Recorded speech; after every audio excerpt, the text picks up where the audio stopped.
So, do you know Thomas Sowell? I know that name. Why do I know Okay. that name? Thomas Sowell is a big, famous conservative. He's at Stanford.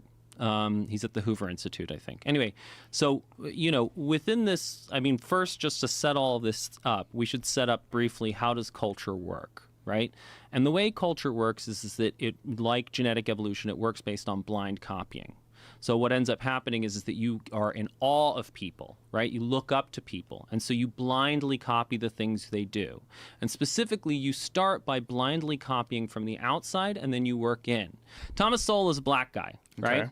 And Thomas Sowell has, for years and years and years, been trying to fight racism.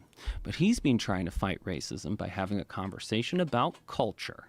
Right? And the fact that there are essentially two different sort of, we're speaking broadly here, right? But this is for the purposes of communication. We're going to tell a simple story to start off with, right? So broadly speaking, he puts two different cultures of people with dark skin next to each other. And one culture is these people from the West Indies. And one culture is this group of people who grew up in the South with slavery and all that sort of stuff. Now, what one group, the West Indies group, does really well. So a lot of the successful black people like Colin Powell, are originally from that cultural heritage. The other group is the group that you find in ghettos and African-American communities and all of that sort of stuff. They don't do well, right? They don't get good education. They, shoot each other. There are all these sorts of things. And the reason why Sowell has been telling this story is because he's been trying to say, when liberals look at the people in ghettos, they say, racism, that's why they're not succeeding. And Sowell is saying, no, it's not. Because if you look at this group from the West Indies, they also came from the experience of slavery. There was slavery in the West Indies. They are also black, so they also face racism, and yet they do well. So it has to be something else. And that other thing is the fact that these black people who are in the South, there's always been a big question, were black people robbed of their culture, or did they preserve their authentic African culture?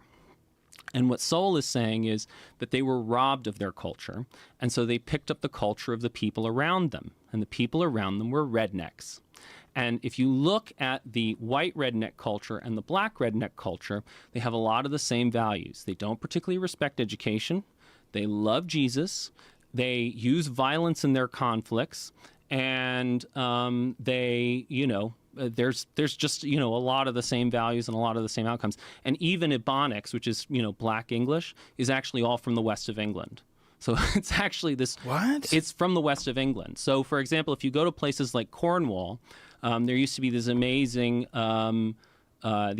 ads on British TV, right, for this Devon custard or whatever, and they would always say, Devon knows how they make it so creamy, and they all talk like this, right? And so it doesn't sound like black English, but they do say things like, I be doing that, and we be doing this, and you be doing that, and they be doing that. And so there's that use of that copula be, right, where instead of saying I am, you are, he is, she is, they are, they just say I be, you be, we be, they be, which is the classic feature of black English, African-American vernacular English.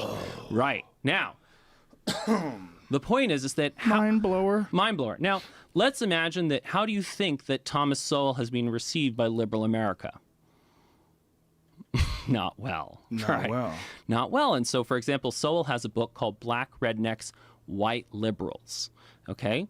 And his whole point is that, if you actually, and, again, like Sowell is, he researches the shit out of this stuff. He really does his work. Now, if you look at the experience of African Americans after slavery, they start to make real progress, right? And a large part of the reason why they make progress is because you start to get a lot of people from New England, either, black people from New England or white people from New England, who come down and sort of reshape the culture. They create these schools, and they're teaching those New England values, right? It's those Puritan values of hard work, tenacity, all of that sort of stuff. And so there's all this progress. And you have people like Booker T. Washington. And Booker T. Washington was an actual slave. And then after he got his freedom, he got to go work in a salt mine, which is literally the worst job ever. And in Booker T. Washington's Up From Slavery, he tells this great story about seeing a schoolhouse, right? And that, he thought that going into a schoolhouse was about as close to heaven on earth as you could get. Whoa. Like, this is a dude who wanted an education really, really badly. And that's a lot of what you find in the, early black experience in, the post-slavery period. And in fact, blacks, before sort of World War II actually had higher rates of marriage than whites, all of these sorts of things that, are now supposedly a problem. And then there's this turnaround, right? The black experience starts to go south, right? It starts to get worse. And what year is this around? This is post-World War II, right? So post-slavery, black people experience a rebounding. They're starting to make some progress. There's ambition. Progress. Yeah.